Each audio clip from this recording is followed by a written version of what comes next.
Muito bem, bom dia, irmãos e irmãs. Privilégio estar aqui mais uma vez com vocês. Nós estamos trabalhando o texto de Eclesiastes e hoje vamos fazer a exposição do capítulo 10. Capítulo 10 do livro de Eclesiastes. Abra sua Bíblia comigo para a leitura do texto e, lido o texto, mantenha a sua Bíblia aberta nesta passagem, por favor. Eclesiastes capítulo 10.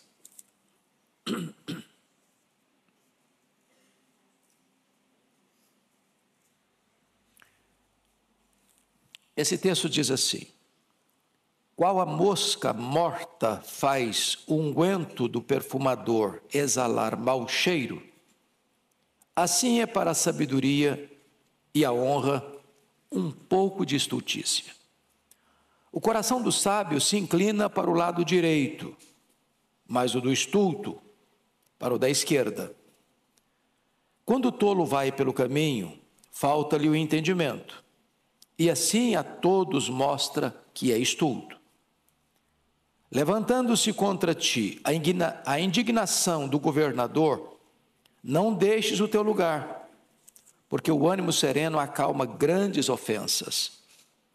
Ainda há um mal que vi debaixo do sol, o erro que procede do governador.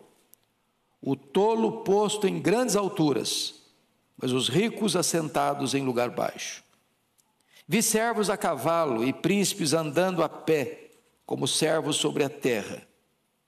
Quem abre uma cova, nela cairá, e quem rompe um muro, mordê-lo-á uma cobra.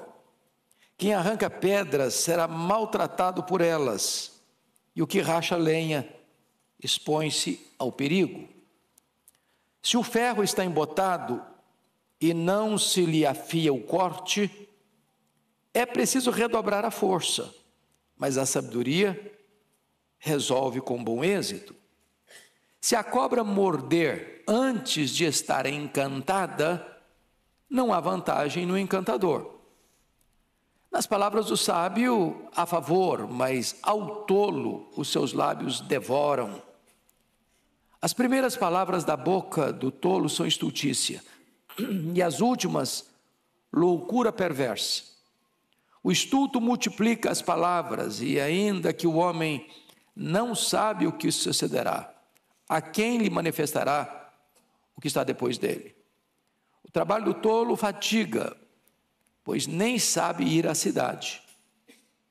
Ai de ti, ó terra, cujo rei é criança, e cujos príncipes se banqueteiam já de manhã. Ditosa, tu, ó terra, cujo rei é filho de nobres, e cujos príncipes se sentam à mesa a seu tempo, para refazerem as forças e não para a bebedice. Pela muita preguiça desaba o teto, e pela frouxidão das mãos goteja a casa. O festim faz-se para rir, o vinho alegra a vida, e o dinheiro atende a tudo. Nem no teu pensamento amaldiçoes o rei, nem tampouco no mais interior do teu quarto o rico, porque as aves dos céus poderiam levar a tua voz, e o que tem asas daria notícia das tuas palavras. Bom, eu quero tratar com vocês hoje sobre o seguinte tema: a diferença entre o sábio e o tolo. Qual é a diferença entre o sábio e o tolo? É desse assunto que o capítulo 10 vai tratar. Bom, no capítulo anterior, no capítulo 9, dos versos 13 a 18, Salomão tratou do poder da sabedoria. Ele fala desse poder da sabedoria nos versos 13, 14 e 15, quando ele conta a história de um homem que vai invadir uma cidade com um exército, e dentro da cidade tem um homem sábio, e a sabedoria desse homem é maior do que a força do exército invasor. Depois ele vai mostrar a sabedoria priorizada, quando ele vai dizer no verso 16, melhor é a sabedoria do que a força. muita força bruta, sem sabedoria, não vai ter bons resultados. E ele vai mostrar a sabedoria aplicada no verso 18. Melhor a sabedoria do que as armas de guerra, ou seja, estratégia, planejamento, é muito melhor do que muita força, sem plano, sem diretriz, sem sabedoria. Ele deixou o assunto sabedoria, agora ele entra no capítulo 10 para fazer um contraste com essa sabedoria e mostrar o que é a tolice, o que é a estultícia. Então vamos ver qual é a influência dessa tolice. Primeiro, cuidado com o efeito desastroso da tolice, da estultícia. E ele começa no versículo 1, a estultícia pode botar tudo a perder. E ele ilustra. Versículo 10, leia comigo, todo mundo. Qual a mosca morta faz o unguento do perfumador exalar mau cheiro? Assim é para a sabedoria e a honra, pouco de estultícia. O que é unguento? Unguento é essência. É essência. Então todos vocês sabem disso. Você compra um perfume, esse perfume é resultado de uma essência que foi trabalhada. Por exemplo, você lê lá em João 12, que Maria tinha um vaso de alabastro cheio de um perfume preciosíssimo, feito de quê? De nardo puro. O nardo era a essência. O perfume preciosíssimo foi feito do nardo. O unguento é a essência. Então o perfumador está lá trabalhando. Daquela essência ele vai fazer o perfume. Se tem dentro da essência uma mosca morta, a mosca morta vai exalar mau cheiro. Tudo que ele produzir dessa essência, desse unguento, vai ter o mau cheiro, vai comprometer a qualidade do seu produto. É uma ilustração muito simples, mas muito eloquente, muito clara. E o que significa então? Você pode fazer muita coisa certa, você pode acertar 99%, você comete um deslize, um erro, um desequilíbrio, um passo em falso, uma escorregadela, e tudo aquilo que você fez fica o quê? Comprometido. Em virtude de uma postura, de uma atitude, de uma palavra, de um ato, de uma ação, de uma reação irrefletida, tola, estulta. Está claro isso? Então, o ponto aqui da sabedoria é o seguinte: você precisa vigiar, acautelar-se, porque basta um passo em falso e as pessoas vão lembrar desse passo em falso e não de uma vida toda numa jornada reta. É igual uma mosca que cai no unguento do perfumador. Pois bem, você poderia ilustrar isso biblicamente com a história do Davi, né? O Davi foi um rei extraordinário. O Davi foi o homem que expandiu o território de Israel. O Davi foi o homem que conquistou e dominou todos os inimigos à volta de Israel. Davi foi um homem de Deus, segundo o coração de Deus, um pastor, um guerreiro, um líder, um rei. Mas um passo em falso que ele deu, numa tarde desavisada da vida, maculou a sua biografia. Segunda coisa que esse texto vai dizer é que a estultícia faz más escolhas. Verso 2, todo mundo comigo. O coração do sábio se inclina para o lado direito, mas o do estulto para o da esquerda. Calma, muita calma nessa hora. Muita calma nessa hora, porque certamente Salomão não está aqui tratando do espectro político, ideológico, ou do ideológico político. Tá? Então não estou ofendendo ninguém, nem da direita nem da esquerda aqui. É que na linguagem bíblica, o lado direito é o lado certo. Na linguagem bíblica, o lado esquerdo é o lado errado. É por isso que no dia do juízo final, como é que vai ser? O Senhor vai dizer aos que estiverem à sua esquerda: apartai-vos de mim. Ele vai dizer aos que estiverem à sua direita: vinde benditos de meu Pai. Então é uma linguagem bíblica. Por exemplo, quando Jacó vai abençoar os filhos de José, como é que chamava os filhos de José? Manassés e Efraim. Quem era o mais velho? Manassés. Quem era o caçula? Efraim. Qual era a cultura da época? É que o mais velho, o primogênito, recebia benefícios maiores. Até a herança dele era maior. Então o que José esperava? Que o Jacó botasse a mão direita em cima da cabeça de quem? Do Manassés. E botasse a mão esquerda na cabeça do Efraim. O Jacó cruzou as mãos. E o José ficou bravo com ele. Não, meu pai, o senhor está errado. Não. O mais velho é o Manassés. Bota a mão direita na cabeça do mais velho. Não, meu filho, eu sei o que estou fazendo. Eu sei o que eu estou fazendo. Então, qual o problema do tolo? É que o tolo toma a decisão errada. O coração dele se inclina para a esquerda, para o lado errado. E isso significa que o cuidado é do coração. A Bíblia diz: tudo que você deve guardar, guarde o quê? Seu coração, porque dele procedem as fontes da vida. O que está lá no Salmo 119, versículo 11? Guardo a tua palavra no meu coração, para não pecar contra ti. Então você guarda a melhor coisa, a palavra de Deus. Você guarda no melhor lugar, no seu coração. Você guarda com o melhor propósito, para não pecar contra Deus. Então, o tolo não sabe fazer a escolha certa. O lado de cá é o lado certo, o lado de lá é o lado errado. Ele larga o lado certo e vai para o lado errado. Ele não tem discernimento, sabedoria para fazer as melhores escolhas na vida. Tem gente fazendo as coisas erradas na vida? Esse é o tolo. Deus diz assim para ele: eu boto diante de você a vida e a morte. E Deus diz: escolha a vida para que você viva. Mas apesar disso, ele escolhe a morte.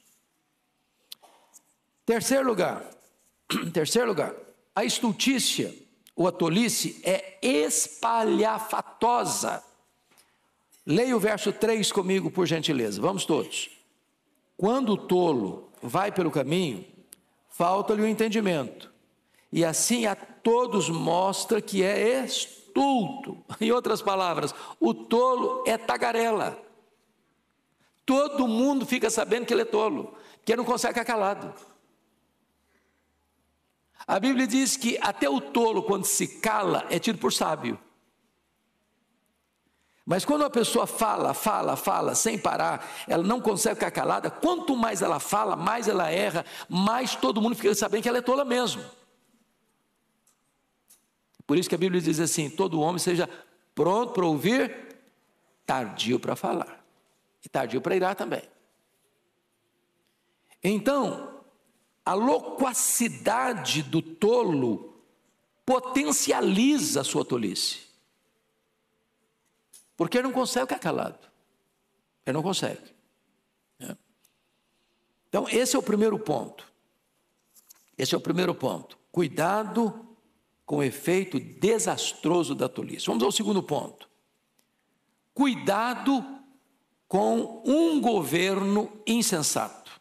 Salomão era rei e ele não podia deixar de fora da pauta dos seus ensinos a questão política. Então, ele vai tratar aqui dos perigos de um governo insensato. E o que ele vai dizer é que tem tolos. Na época dele tinha, e hoje tem também.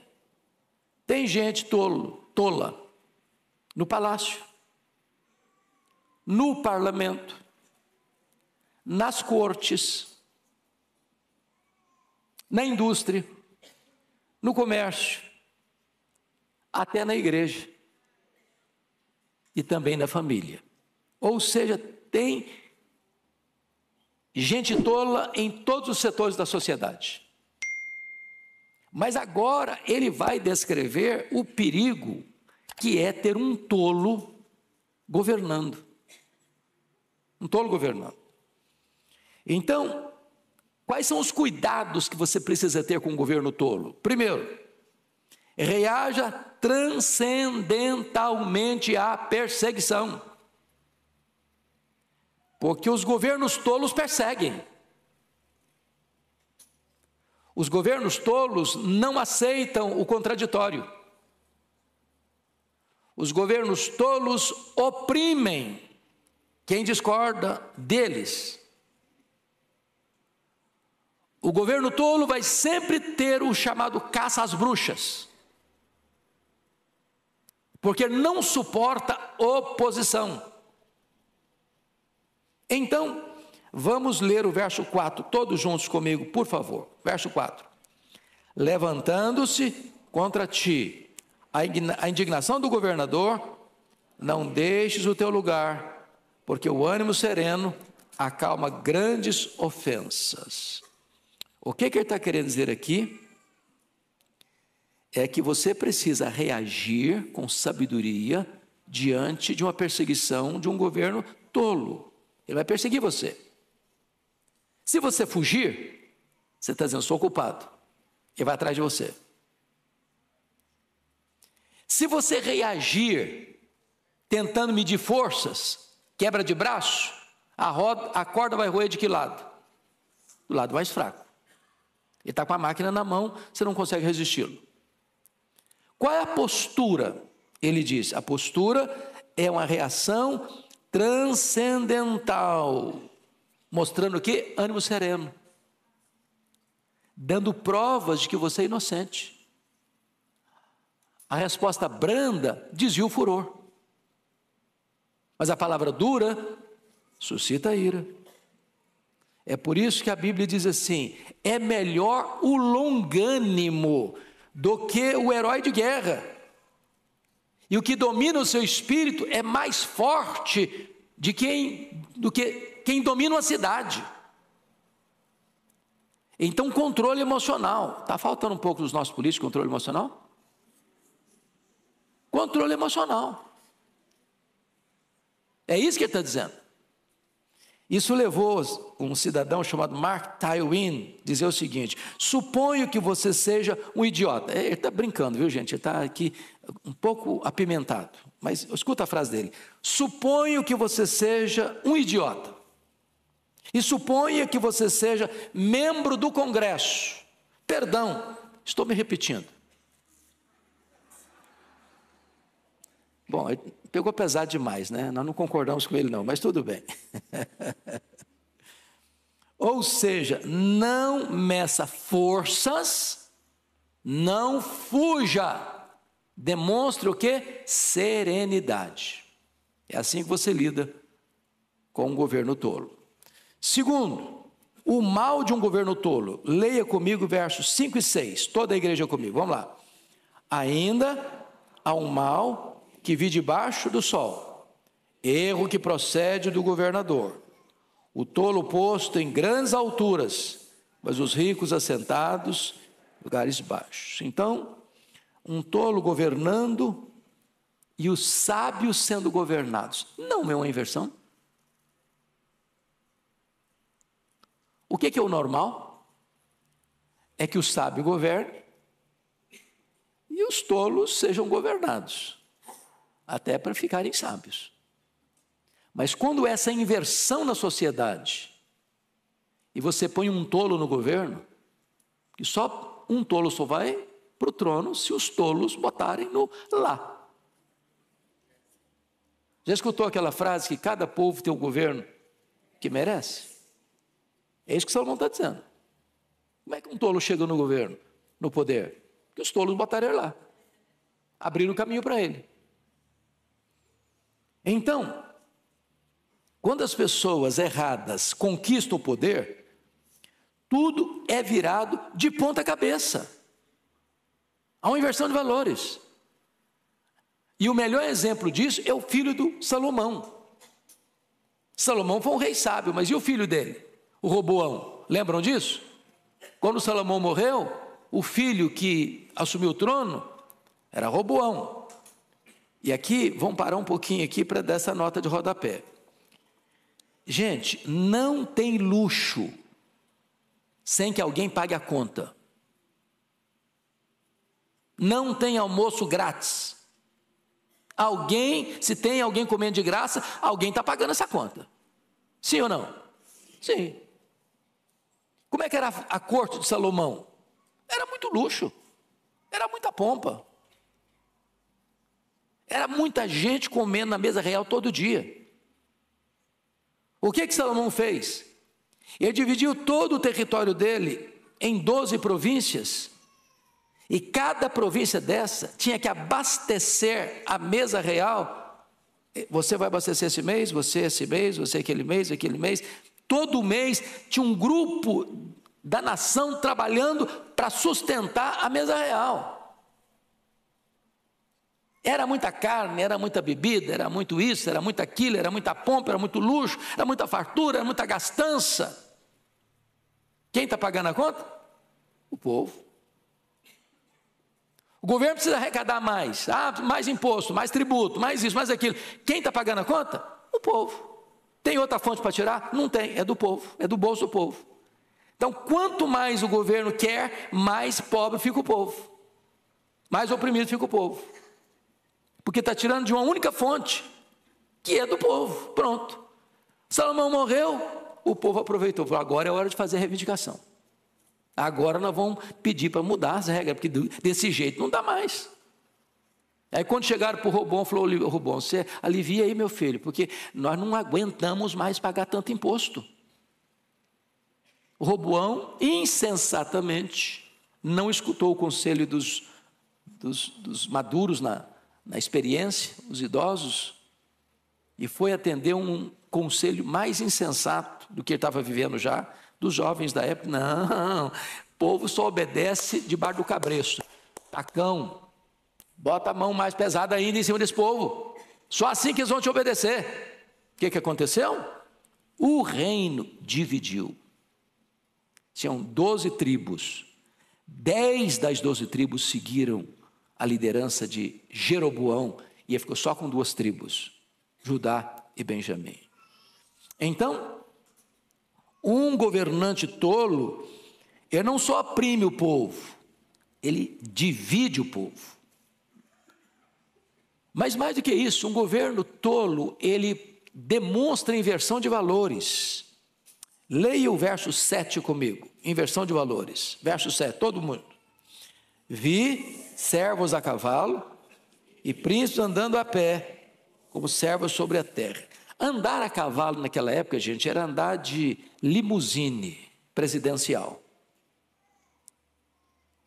Vocês se lembram quando o rei Assuero, conhecido como Xerxes I, pergunta para Amã: o que se faz a um homem a quem o rei deseja honrar? Lembram disso? Lá no livro de Esther? O Amã, pensando que estava se tratando dele e não de outra pessoa, falou: olha, precisa baldar aí o cavalo que o rei anda, que é o cavalo limusine, e botar os paramentos do rei e andar na cidade com ele, puxando o cavalo. O cara que está montado a cavalo é o cara, é a autoridade, é o honrado. Quando Naamã descobre que o rei não está falando dele, mas do Mordecai, ou Mardoqueu, que ele odiava e queria matar, ele toma um susto. Então andar a cavalo aqui não é simplesmente dar uma voltinha na hípica, aqui de São Paulo, ou ir numa fazenda e pegar um cavalo lá e dar uma volta na fazenda, não. Andar a cavalo era o posto máximo da honra para um cidadão. E o que está acontecendo no versículo 7? Servos a cavalo e príncipes andando a pé. O que se chama isso? Inversão de valores. Um governo tolo inverte valores. A coisa está de ponta cabeça. Agora você olha hoje e vê com muita tristeza inversão de valores, não no sentido de honra, sobretudo no sentido de moral. de princípios, se aplaude aquilo que deveria ter vergonha, se escarnece daquilo que deveria aplaudir, aprova-se o que deveria ser rejeitado, rejeita-se o que deveria ser aprovado. E isso nos mais diferentes segmentos da sociedade, no parlamento, no palácio, nas cortes e por aí vai. Pois bem, vamos agora a um outro ponto, uma outra lição, terceiro ponto. Cuidado com o trabalho insensato, ou a insensatez no trabalho, a tolice no trabalho. Então, leia comigo, por favor, versos 8 e 9, toda a igreja. Quem abre uma cova, nela cairá. Quem rompe um muro, mordê-lo-á uma cobra. Quem arranca pedra, será maltratado por elas.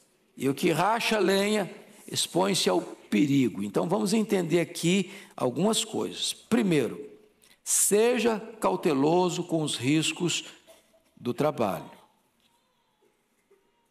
Cauteloso. Ou seja, o que ele está dizendo para nós aqui? Se você vai abrir uma cova, você tem que ter muito cuidado para você não cair lá dentro. Você tem que ter os devidas precauções de instrumentos de trabalho, de roupa de trabalho, para que você, ao abrir uma cova profunda, não seja vítima do seu próprio trabalho.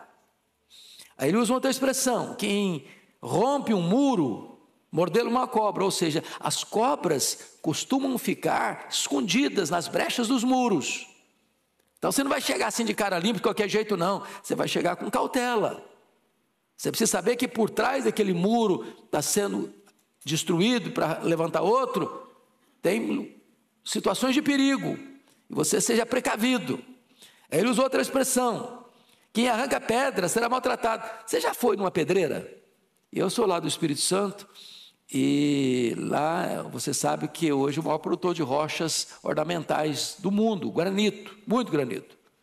E aí, se você chega naquelas pedreiras que não fizeram um trabalho profissional lá no começo, você vê tanta pedra, mas é pedra demais, a terra fica completamente destruída, improdutiva, não dá para animal andar, não dá para você andar. Se você está mexendo com pedra, cuidado, te salta uma lasca de pedra aí, te machuca, te fere. Então, cautela com o seu trabalho, se ele é perigoso. Ele usou a expressão: o que racha lenha, expõe-se ao perigo. Você já rachou lenha na vida? Acho que quem morou na roça aqui? Só eu? Não, tem mais gente. Opa, tem amigos aqui. Você já rachou lenha para fogão a lenha? Você tem que ter cuidado, que uma lasca daquela pode vir em você. Então, o que ele está dizendo? Você vai fazer o seu trabalho? Quais são os riscos do seu trabalho? Quais são as precauções que você precisa ter no seu trabalho? É claro que hoje talvez é outro tipo de risco, mas o princípio é o mesmo. Todo trabalho expõe você a um determinado risco. Seja cauteloso, proteja-se. Não apenas você vai proteger o outro, proteja você mesmo. Esse é um conselho simples, mas de sabedoria. Segundo ponto: tempo gasto em amolar o machado não é tempo perdido. Leia comigo o verso 10, por favor. Se o ferro está embotado, não se lhe afia o corte, é preciso redobrar a força, mas a sabedoria resolve com bom êxito. Então, eu acho que alguns aqui já mexeram com machado. Quem já cortou uma árvore com machado aqui? Vamos ver. Rapaz, que coisa chique, hein? O que é fundamental se você vai cortar uma árvore ou uma tora com um machado? É que ele seja o quê? Afiado. Já tentou cortar uma árvore com machado cego? Vamos pegar uma figura talvez mais democrática. Você já tentou trabalhar na cozinha com a faca cega? É horrível, não é não? Você vai cortar massa, coisa, mas não corta. O que ele está querendo ensinar? O que ele está querendo ensinar é o seguinte, que o tempo gasto em amolar o machado não é tempo perdido. Você precisa se especializar naquilo que você faz. Você é um agricultor que lida com ferramentas como machado, então você vai afiar o seu machado. Você é um profissional, de que área é a sua profissão? Você vai estudar para ser o melhor. Qual a sua área? Você não pode ficar para trás e nem ficar no meio, porque o meio é o medíocre, é o que fica no meio, mediano. Você vai empenhar-se um pouco mais, esforçar-se um pouco mais, dedicar-se um pouco mais, afiar mais o seu machado para você ter destaque, sucesso no seu trabalho. Você vai ter uma modalidade esportiva, por exemplo, uma Olimpíada. A imprensa destaca quem? Os 3 que foram para o pódio.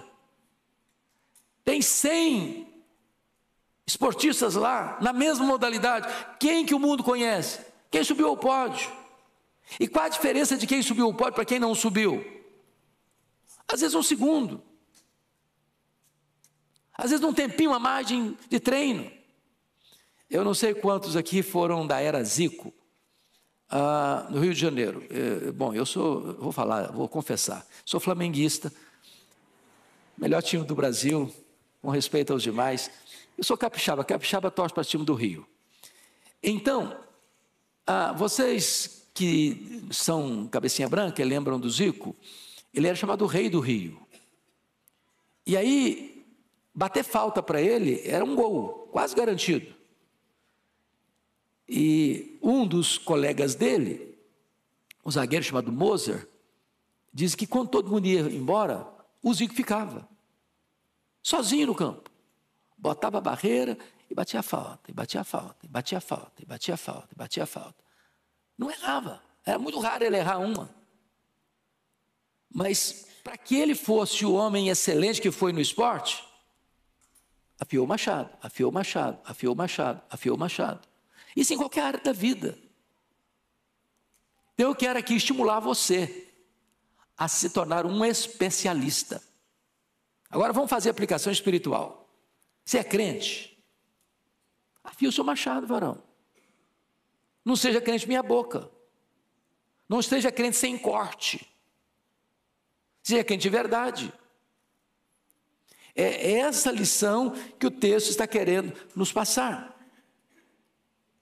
Eu não sei se você já viu essa brincadeira, é brincadeira com certeza, mas dizem que vai fazer uma obra, por exemplo, você vai fazer uma obra.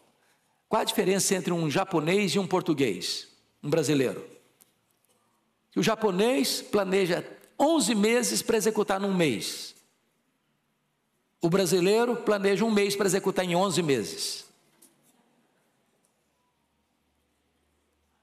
Planejamento vai diminuir o seu trabalho, o seu esforço, seus gastos.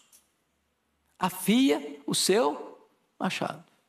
Bom, então vamos a uma outra lição de cuidado com o trabalho. Seja cauteloso com os riscos do seu trabalho. Primeiro, tempo gasto é amolar o machado, não é tempo perdido. Terceiro, haja com celeridade, com rapidez. Leia o verso 11 comigo. Vamos juntos. Se a cobra morder antes de estar encantada, não há vantagem no encantador. Bom, o que ele está querendo dizer aqui? A ênfase aqui está na rapidez, na celeridade. Um atraso pode ser fatal. Dizem os entendidos que as cobras não têm ouvidos externos, como nós temos. Captam as ondas sonoras pela estrutura óssea da cabeça. Ou seja, não é a música do encantador que encanta a cobra, que enfeitiça a cobra, mas os movimentos rápidos do encantador. Não é a música está lá só para enganar a pessoa que está fazendo, botando dinheiro lá para o camarada fazer a apresentação dele. É um movimento rápido. A cobra não está nem escutando a música. Ela está vendo um movimento rápido. Agora, se o encantador não tem agilidade, não tem rapidez, não tem celeridade, pá, a cobra morde nele. Se a cobra mordeu nele, ele perdeu a aposta. Ele não vai ganhar dinheiro, ele vai ser vítima. O que representa isso para nós, irmãos? Você não apenas precisa ter machado afiado, mas você precisa ter rapidez. Nós chamamos isso de eficiência, capacidade. Sabe o que vai fazer e faz com destreza, faz com agilidade, faz com rapidez, faz com eficiência, faz com conhecimento de causa. Isso aplica-se a todas as áreas da nossa vida, não é verdade? Não basta fazer, você tem que fazer com rapidez.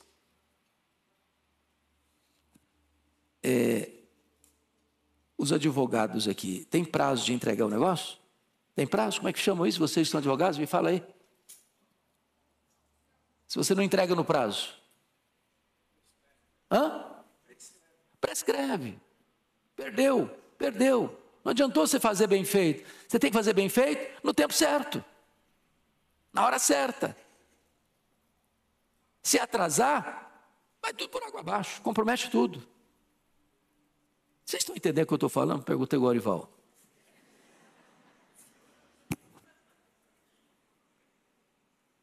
Então, pensa na sua área lá. Qual a sua área profissional? Não você fala não. Sua área. Você é rápido? Você é ágil? Você faz a coisa certa, da maneira certa, no tempo certo? Ou você vai empurrando com a barriga? No tempo que der? Ou se rende à preguiça? Você vai cochilar um pouco, quem sabe amanhã dá prazo, quem sabe amanhã eu faço, outro dia eu faço. Tem uma ave lá no meu estado, chamada bacurau. E o bacurau é uma ave noturna, uma ave marrom. E sabe o que o bacurau canta e só canta isso? Amanhã eu vou, amanhã eu vou, amanhã eu vou. E não veio até hoje, e não vai vir nunca. Só promessa. Não tem rapidez, não tem agilidade. Então faça a coisa certa, machado afiado, mas faça no tempo certo, senão a cobra te pega. Senão a cobra te pega, se você não fizer na hora certa. Bom, dito isto, vamos agora para um outro aspecto do texto, né? Quarta lição do texto: cuidado com a língua insensata. Então, o perigo das palavras destruidoras, versículo 12, toda a igreja comigo.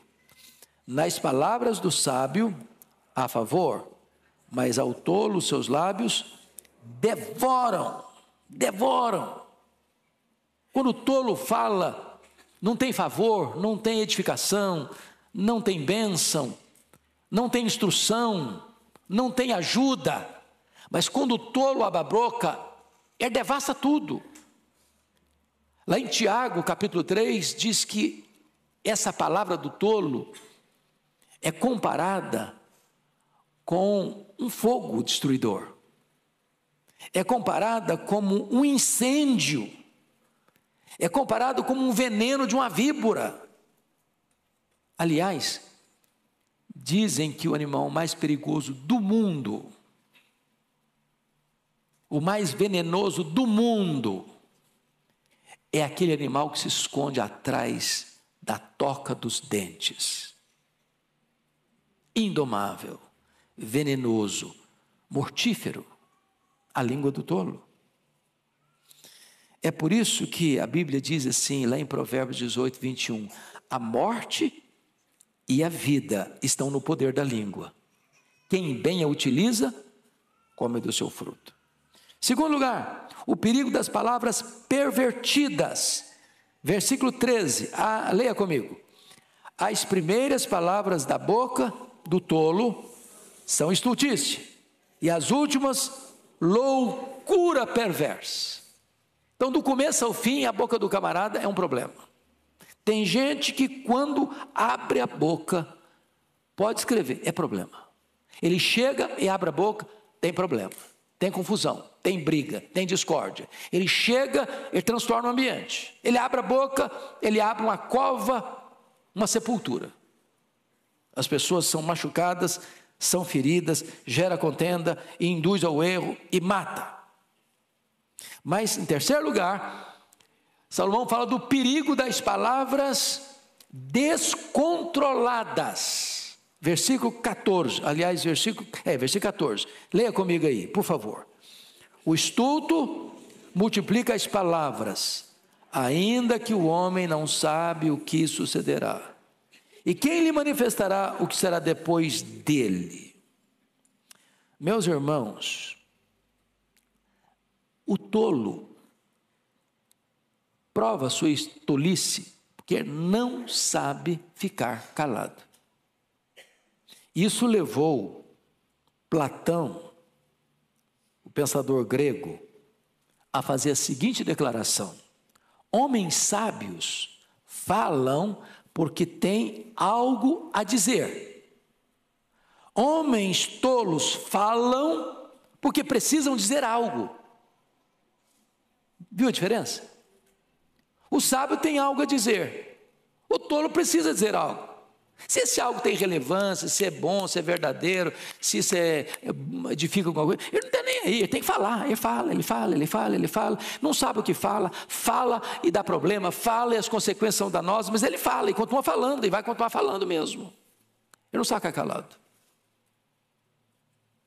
As palavras são descontroladas, são um fluxo constante de insensatez. Mas finalmente, o perigo das palavras presunçosas. Versículo 15, leia comigo, 15. O trabalho do tolo o fatiga, pois nem sabe ir à cidade. Percebeu uma coisa? Salomão mudou das palavras para as ações. O tolo acha cansativo qualquer trabalho. Ele está rendido à preguiça, ele está rendido à incompetência. Ele nem sabe a cidade, mas ele fala como se ele fosse o arquiteto da urbanização da cidade. Ele não sabe nem chegar lá. Ele fala que seu projeto é megalomaníaco, mas o plano dele não passa de um galinheiro. Ele é loquaz. Constrói mundos e fundos nas nuvens, mas ele está rastejando como um réptil no chão. É triste isso. E isso levou Abraham Lincoln a fazer a seguinte declaração: é melhor calar-se e deixar que as pessoas pensem que você é um idiota, do que falar e acabar com a dúvida. Entenderam? Vou repetir. É melhor calar-se e deixar que as pessoas pensem que você é um idiota, do que falar e acabar com a dúvida. Falou, ninguém tem mais ideia mesmo, é idiota mesmo, todo mundo sabe. Então, se você não tem o que falar, não sabe o que vai falar, fica calado.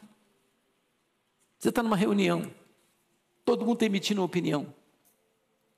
E você não quer ficar de fora, eu tenho que falar alguma coisa também, porque eu entrei em silêncio, sem silêncio vai ser horrível para mim. Ele fala, estraga mais ainda, porque ele fala totalmente fora do contexto, e todo mundo sabe que ele está fora. É tolo, absolutamente tolo. Mas vamos então ao último ponto da mensagem. Agora ele volta para a política de novo. É até bom que nós estamos em véspera de política, né? É bom pensar nesse assunto, né? O sábio e o insensato agora mostrando cuidado com os líderes insensatos. Versículo 16 a 20. Você pode ler comigo? 16 a 20? Não tem 20, né? Tem sim. 16 a 20. Vamos ler em voz bem clara esses versos? Toda a igreja comigo? Ai de ti, ó terra, cujo rei é criança, e cujos príncipes se banqueteiam já de manhã. Ditosa tua terra, cujo rei é filho de nobres, cujos príncipes se sentam à mesa a seu tempo, para refazerem as forças, e não para bebedice. Pela muita preguiça, desaba o teto, e pela frouxidão das mãos, goteja a casa. O festim faz-se para rir, o vinho alegra a vida, e o dinheiro atende a tudo. Nem no teu pensamento amaldiçoes o rei, e tampouco no mais interior do teu quarto o rico, porque as aves dos céus poderiam levar a tua voz, e o que tem asas daria notícia das tuas palavras. Então a grande pergunta aqui: quem é o teu rei? Quem é o seu rei? Quem é o seu rei? Sábio ou insensato? E aí você vai perceber que a diferença está na índole, nas práticas. Primeiro, reis com índoles diferentes. Ele fala aqui de um rei criança. Ai de ti, ó terra, cujo rei é criança. E quando ele está falando que o rei é criança, está dizendo que o rei tem faixa etária infantil. Não está falando que ele é uma criança no sentido de idade cronológica. Ele está chamando o rei criança, o rei imaturo. Ele é adulto, às vezes até velho, mas é o quê? Imaturo. E qual é a evidência que um rei é imaturo? Que um líder político é imaturo? Que alguém que foi colocado no poder é imaturo? É quando ele entra lá para curtir a vida, as benesses do poder. Ele se hospeda num hotel 6 estrelas.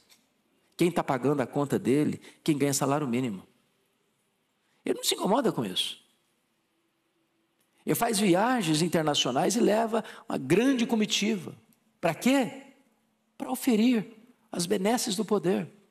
Quem está pagando a conta? O povo. Ele levanta de manhã, ele não está pensando em construir e fazer o bem para o povo. Ele está pensando, como é que eu posso usufruir mais? Como eu posso desfrutar mais? Como a minha equipe pode oferir mais vantagens? Ele está dizendo isso. Ele levanta de manhã para beber.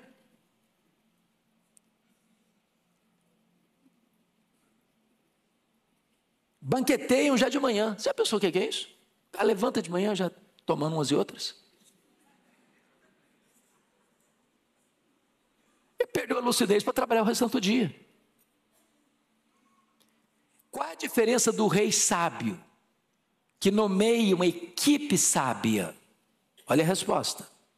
Versículo 17. Ditosa a tua terra, cujo rei é filho de nobres, e cujos príncipes se assentam à mesa a seu tempo, para refazerem as forças, e não para bebedice. Ou seja, quando esse rei sábio vai sentar à mesa com a sua equipe, para que ele está sentando à mesa? Para comer, porque já trabalhou.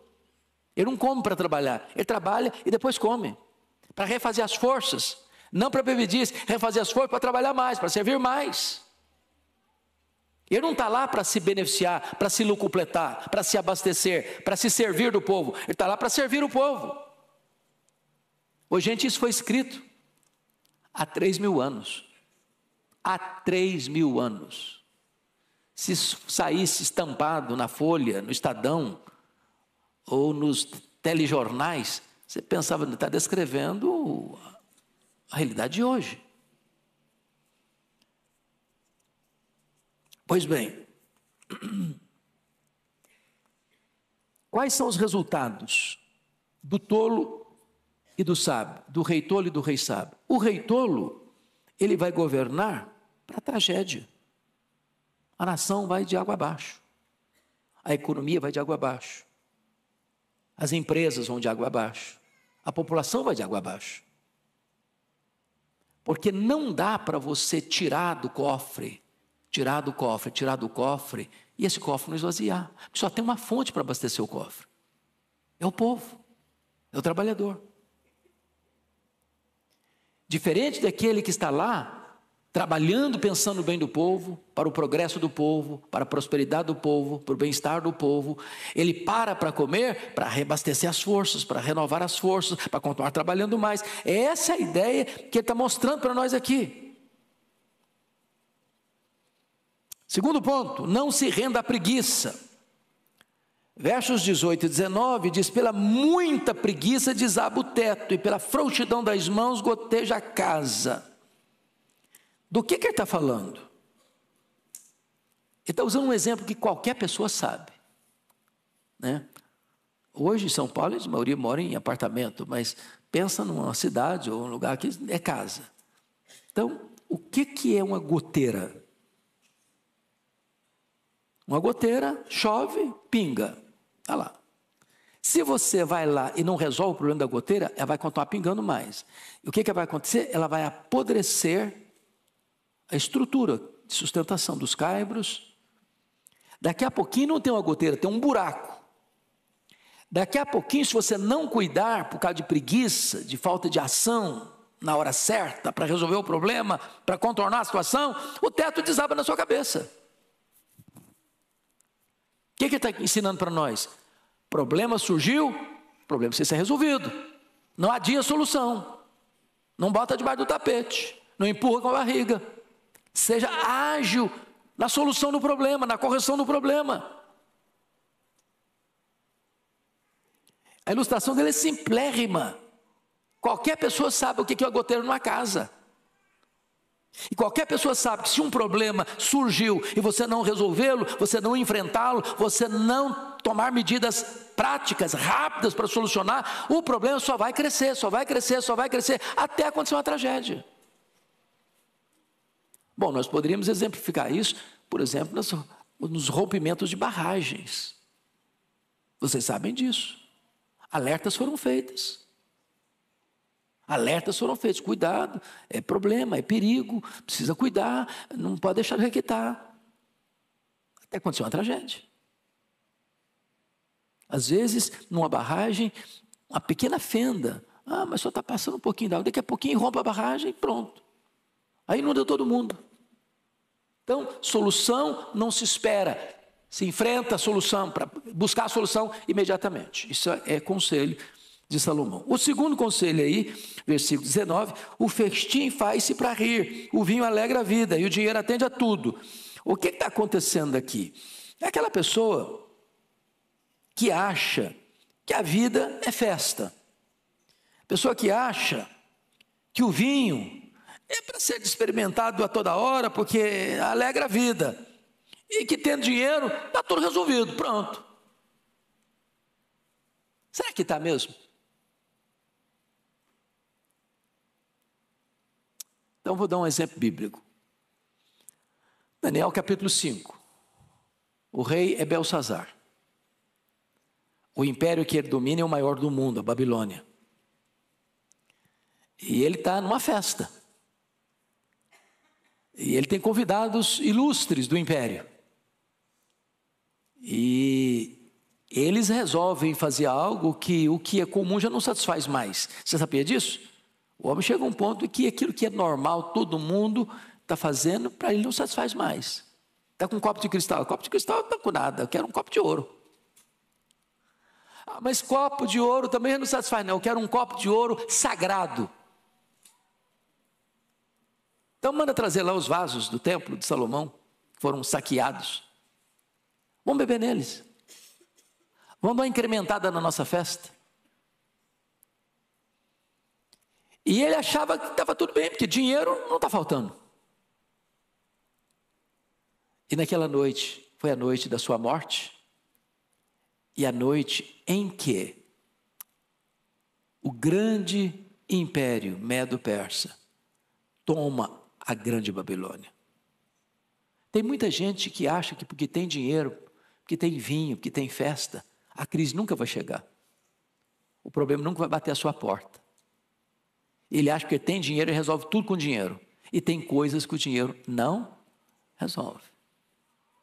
O dinheiro não dá nem felicidade, nem segurança. O máximo que o dinheiro vai dar é um caixão de cedro bonito. E algumas coroas de flores em cima do caixão.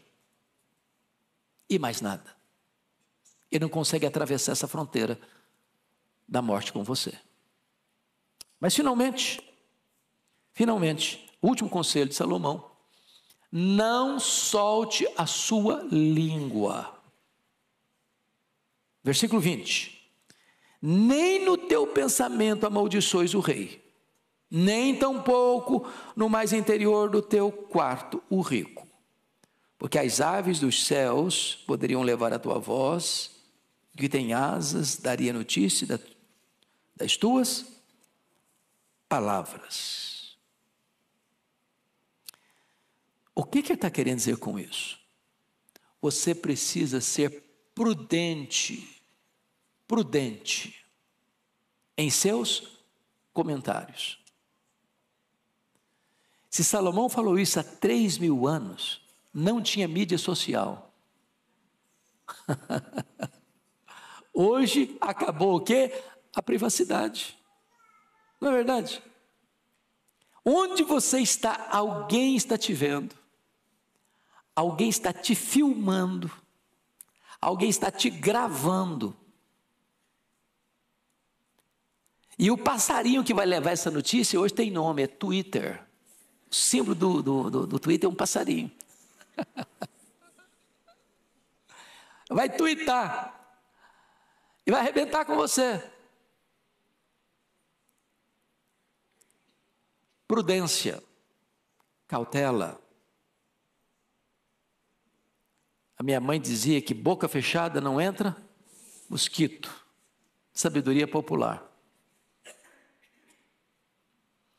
Então, gente, eu espero que Deus, por sua bondade e graça, nos ajude a observar esses conselhos práticos de Salomão, para o bem da nossa vida. Evita muito problema. Evita muito problema. Paulo, escrevendo aos Efésios, diz algo muito importante sobre esse assunto. Eu vou ler para vocês. Ele diz assim, versículo 29, 4:29, não saia da vossa boca nenhuma palavra torpe, e sim unicamente a que for boa para edificação, conforme a necessidade, e assim transmita graça aos que ouvem. Ou seja, palavra suja, never. Não. Mas você só deve falar aquilo que for para edificação. Unicamente se for para edificação. Nem toda palavra boa ou verdadeira deve ser falada a todo tempo, a toda hora, em todo lugar. Tem hora de ficar calado. Tem hora de você não emitir a sua opinião. Tem hora que você tem que ter a prudência da serpente,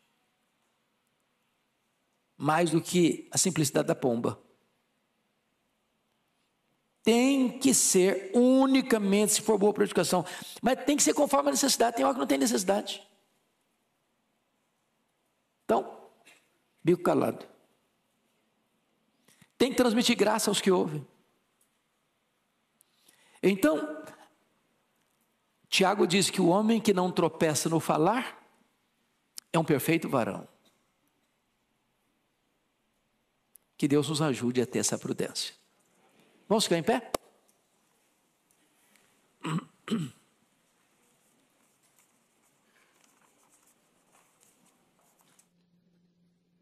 Querido Deus, nossa gratidão pela Tua palavra e pela praticidade com que ela nos ensina a viver.